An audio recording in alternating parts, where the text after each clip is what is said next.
visitors to the Crystal Palace Park in the modern-day London borough of Bromley will find themselves confronted with a series of statues that are seemingly out of the ordinary, amidst all the others the city has on display.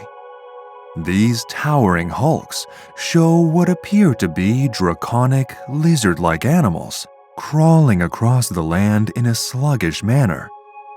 They might look like creatures ripped straight from the depths of English mythology, but they are in fact dinosaurs, albeit ones that are a little out of date by modern standards. Amidst these statues is an iguanodon with a horn falsely fixated on the end of its nose, a Hylaeosaurus shown with a single row of sharp spines lining its back, and a series of non-dinosaur extinct animals, such as ichthyosaurs, plesiosaurs, and pterosaurs. Amidst these statues is the subject of today's video, Megalosaurus. We now know this animal to be a bipedal Jurassic apex predator, a dinosaur with all the makings of the spectacular theropods that roam the Earth in the Mesozoic. The Megalosaurus you will see in Crystal Palace Park, however, resembles the real thing in no way. Squat and quadrupedal, with a hump-like structure above its shoulders and a face that recalls a modern crocodilian's, this was the work of Benjamin Waterhouse Hawkins, a natural history sculptor who was following the outdated science of 1852. Megalosaurus has thus found itself posthumously thrust into the forefront of the public's perception of dinosaurs from a scientific standpoint. It might not be as large and powerful as Tyrannosaurus, nor have the movie accreditations of Velociraptor, but Megalosaurus's claim to fame is perhaps the most important of all. It was the first dinosaur ever to be discovered by man. It was for this reason that the sculptures at Crystal Palace Park were commissioned and still stand to this day. Megalosaurus then will be the topic of today's video.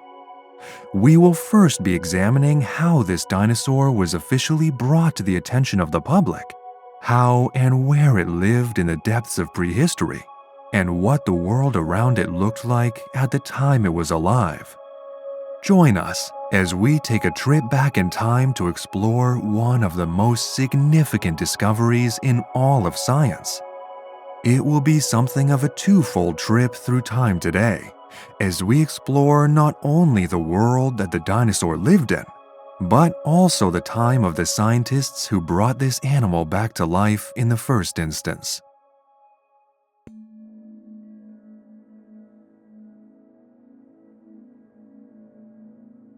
Remains of Megalosaurus were first described from a specimen discovered in a slate quarry in Stonesfield, Oxfordshire, England, in the 17th century.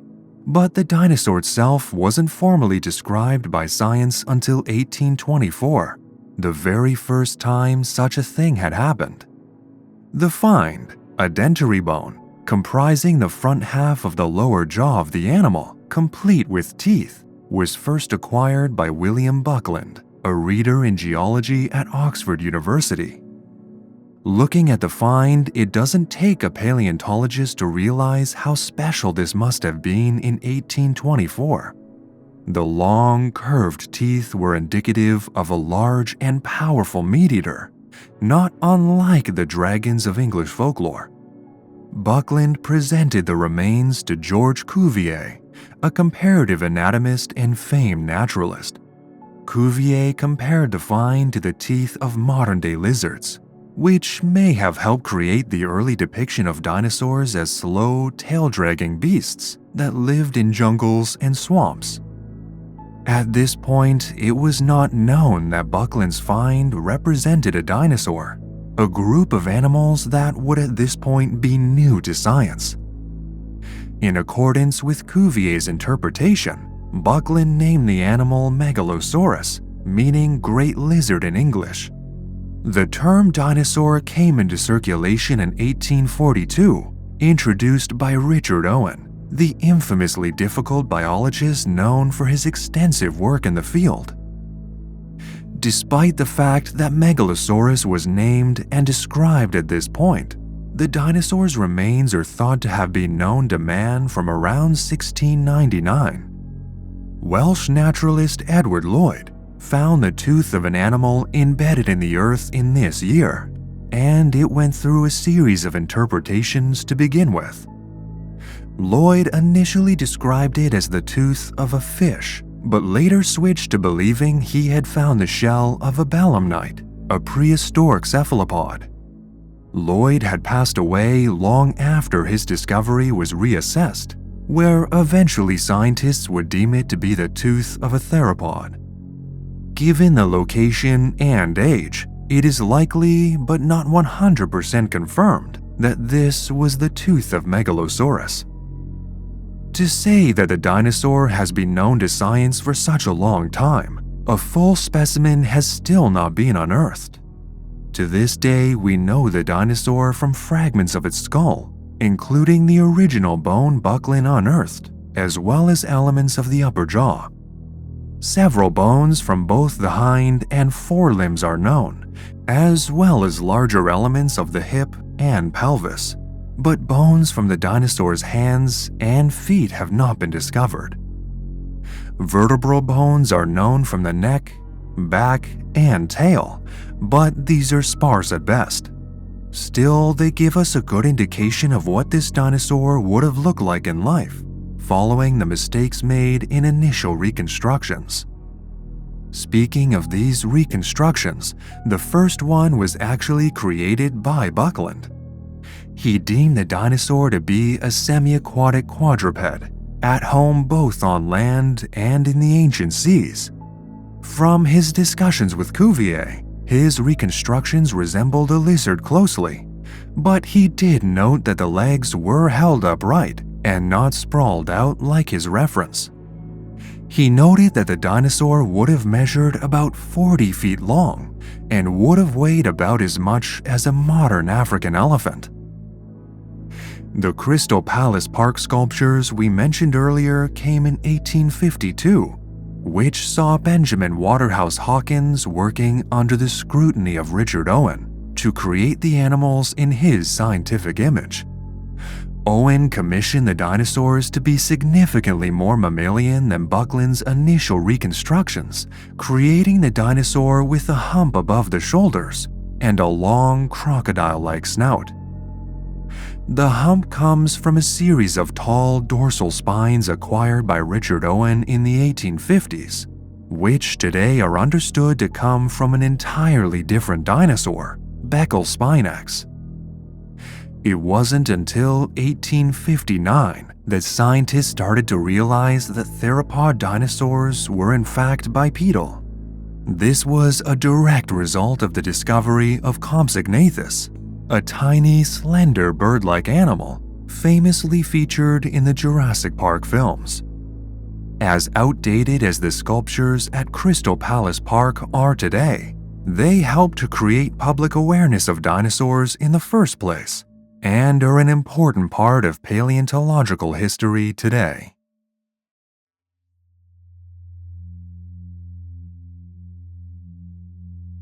Since scientists have not yet uncovered a complete Megalosaurus skeleton, there will be parts of its biology and appearance that are impossible to discern for certain until further fossils are unearthed.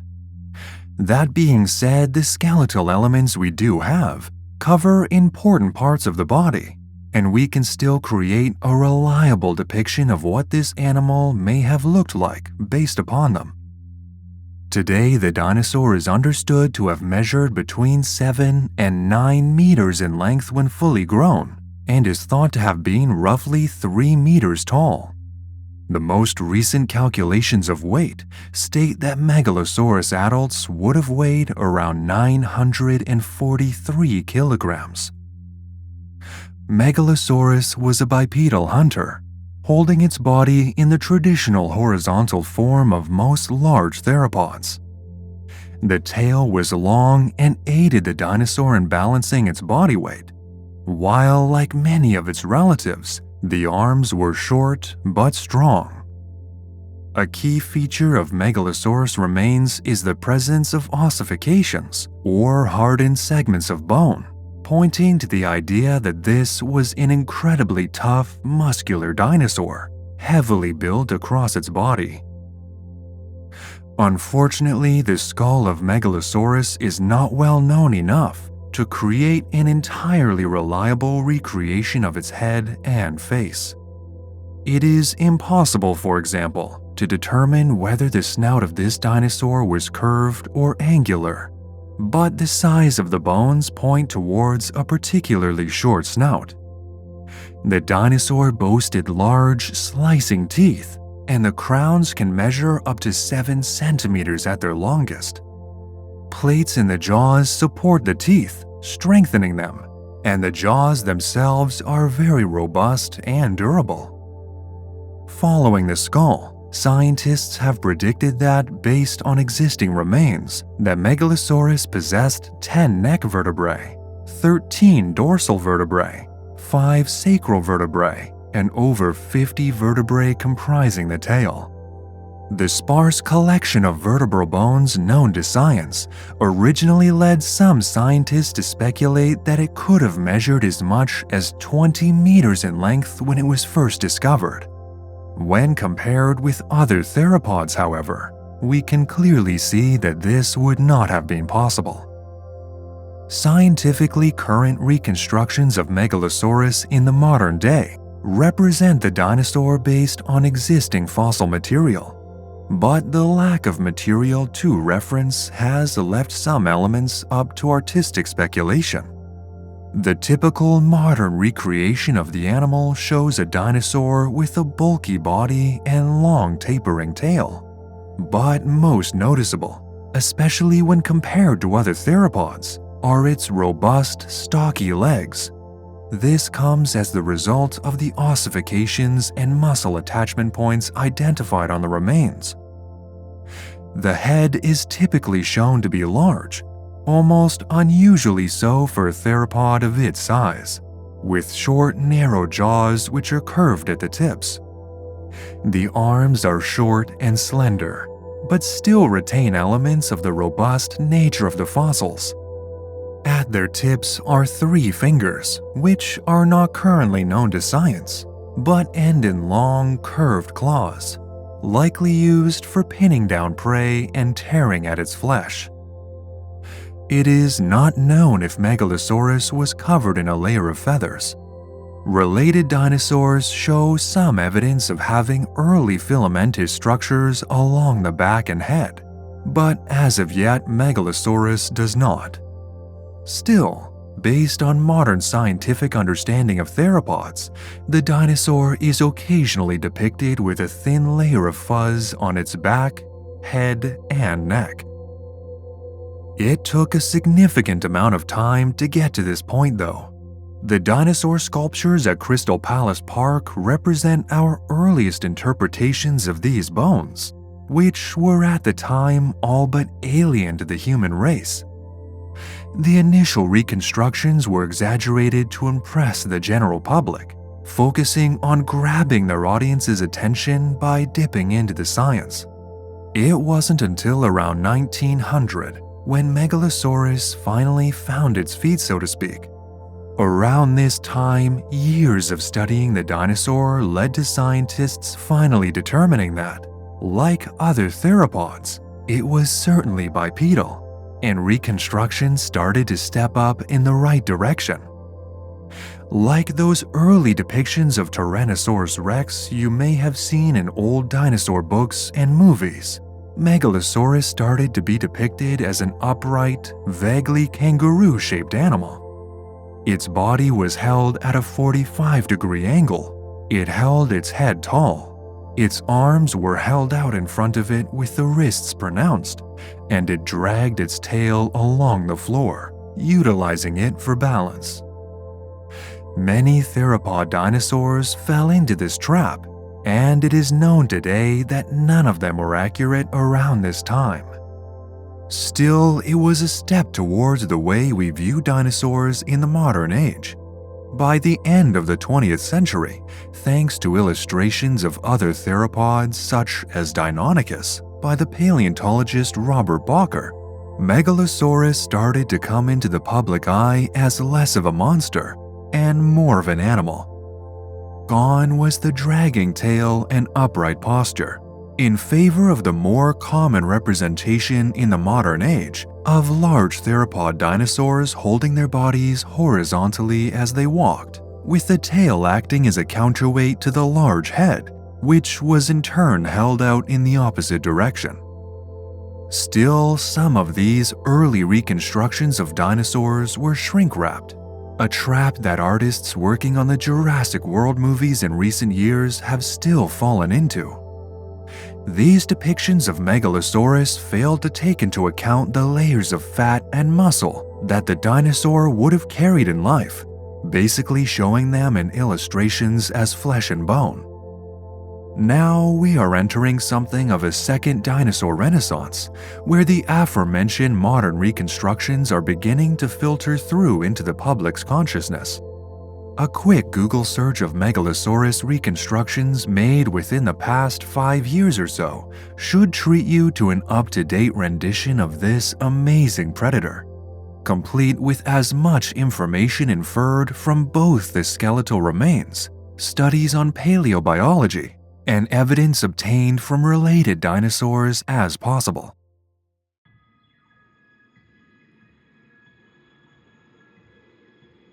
Megalosaurus first appeared on the scene around 201 million years ago, and is thought to have gone extinct around 145 million years ago.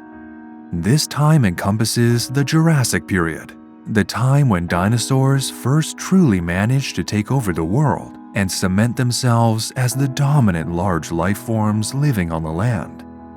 It is presumed that, given the size of its body and nature of its teeth, that Megalosaurus would have been the apex predator in its environment, able to overpower and kill some of the largest herbivores of the time. This meant that on the menu for Megalosaurus may have been large ornithischians such as Stegosaurids, and possibly even sauropods. Neither of these groups of animals would be easy to take down, given their size and defense mechanisms, so Megalosaurus's bulky, robust build would have been an adaptation to overcome this. How did this dinosaur hunt, however? Given the sparse fossil content, this is a difficult question to answer. But studies on the jaws have indicated that it had a very powerful bite. Within the strong jaws, large, sharp teeth acting as knives would have been the perfect tool to inflict a serious wound on the legs, neck, or flank of a large herbivorous dinosaur, which doubled up as cutting devices to slice flesh from the bones of its kills. It is believed that Megalosaurus would not have had the best eyesight, and so may have relied primarily upon its sense of smell to target and attack prey animals.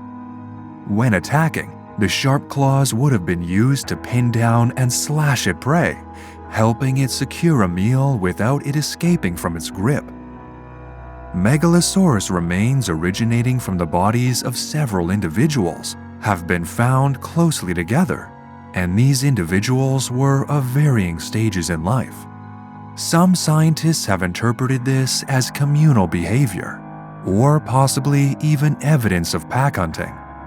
This could, however, be nothing more than an interesting coincidence, and it is unknown whether or not Megalosaurus hunted on its own or in a group.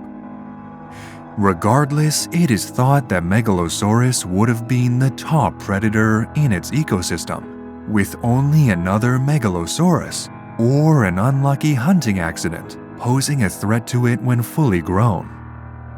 We do have direct evidence of Megalosaurus sustaining such injuries in the form of a fractured rib. The bone is swollen at its base, which scientists have determined was the consequence of a healed wound, perhaps sustained by a run-in with either a formidable prey item or a battle for territory or competition with an individual of the same species.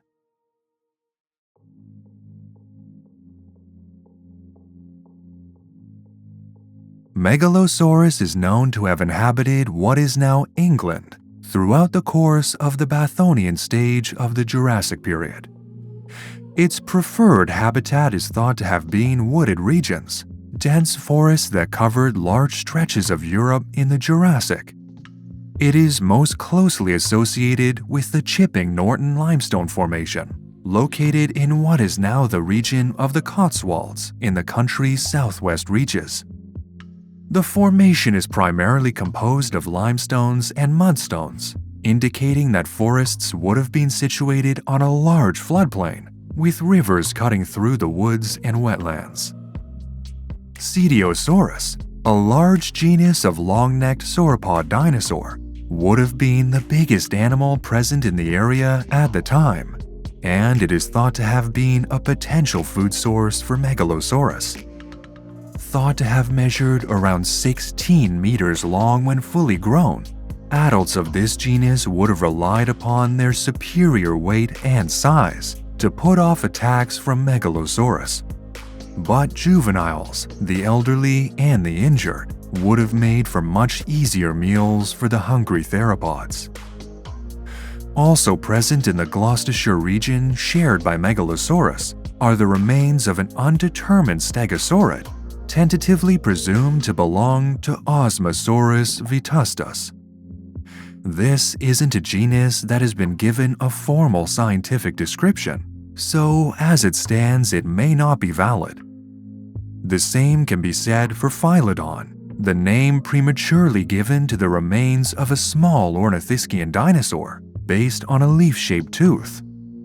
The remains show a partial lower jaw altogether, and may be a dinosaur similar in form to the Hypsilophodontids, small, agile bipedal herbivores that are known from wooded regions across the Jurassic.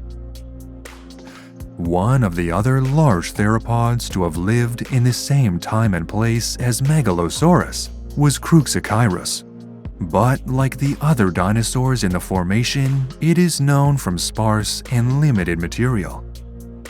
It is known from a partial right femur bone, as well as some elements of vertebrae, parts of the pubis, and some ribs. It is thought to represent a very basal animal on one of 3 evolutionary lines.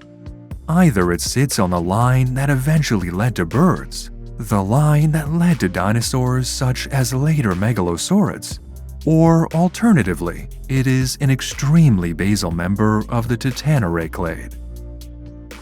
Smaller theropods lived here too, such as the Coelurosaur Iliosuchus, named for the discovery of its ilia bones in 1880. It's a dubious genus in terms of its validity, but if legitimate, may have been a distant relative, but likely not a direct ancestor of the iconic tyrannosaurs of the Cretaceous period. Further dinosaurian remains have been discovered at the neighboring Oxfordshire reaches of the Chipping Norton Limestone Formation, including those of indeterminate dromaeosaurs, therizinosaurs, troodontids, and a theropod dubbed Streptospondylus, another unconfirmed genus that may or may not have been entirely valid.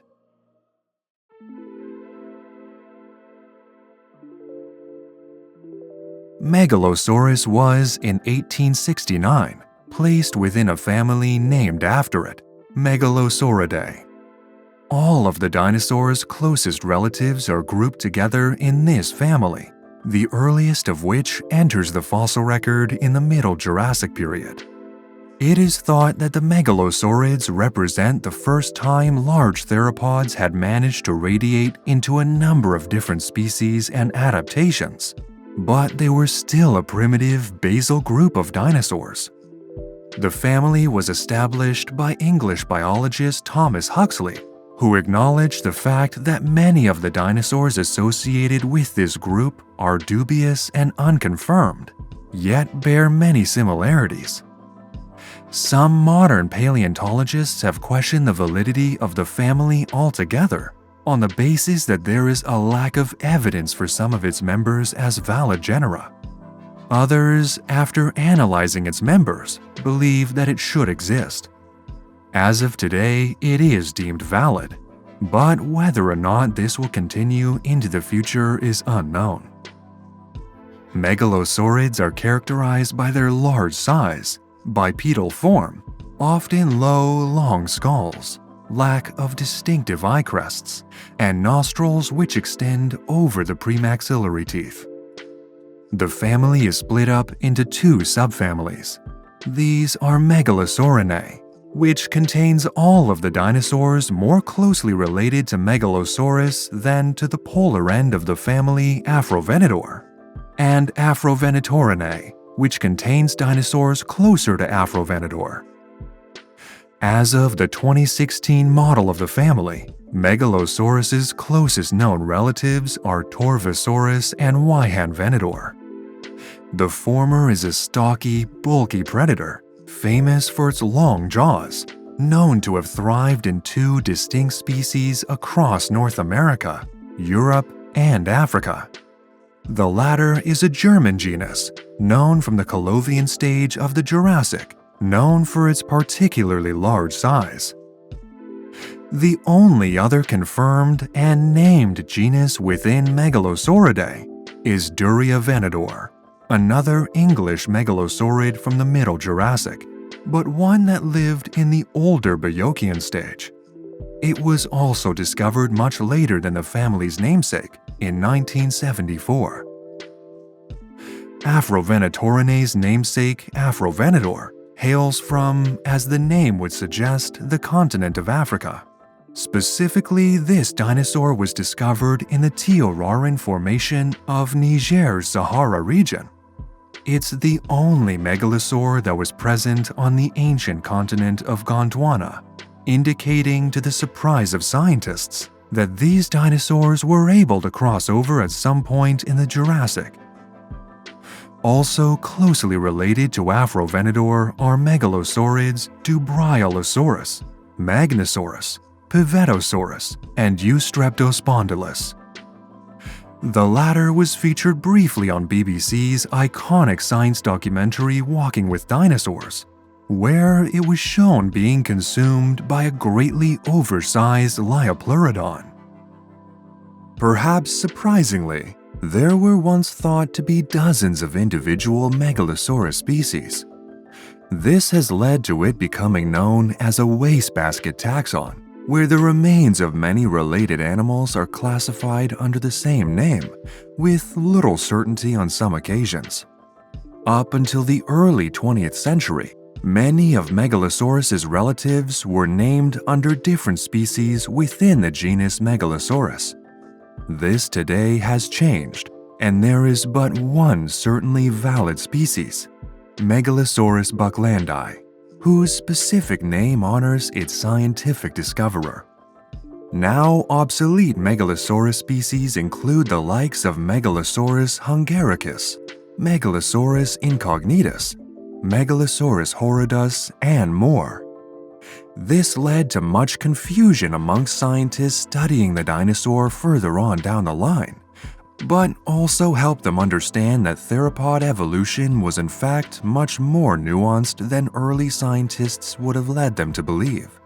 A staggering amount of separate evolutionary routes and lines were all running concurrently, and not all dinosaurs were suitable to be added to the same genus.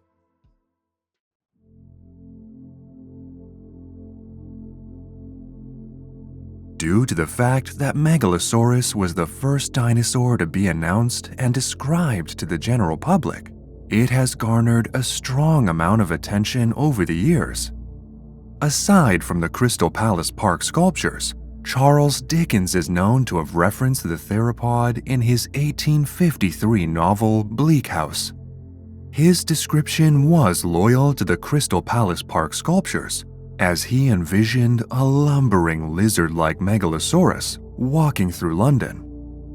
In 2013, the UK Royal Mail issued a limited edition stamp featuring an image of Megalosaurus, and following this, in 2020, the Royal Mint, with assistance from paleoartist Bob Nichols, issued a special edition 50-pence piece with the dinosaur on the reverse. Megalosaurus has also featured in a number of documentaries, including When Dinosaurs Ruled the Earth from 1970 and Dinosaur Britain from 2015. The dinosaur is also able for players to include in their sci-fi theme parks in the video game Jurassic World Evolution 2, based on the hit film franchise of the same name. Due to the lack of information concerning the dinosaur and the general nature of the Jurassic World franchise, some of these media depictions are not as accurate as they could be in coordination with modern science. And for the most up-to-date reconstructions, we must look to paleoartists who directly reconstruct the animals from the fossil evidence collected by paleontologists.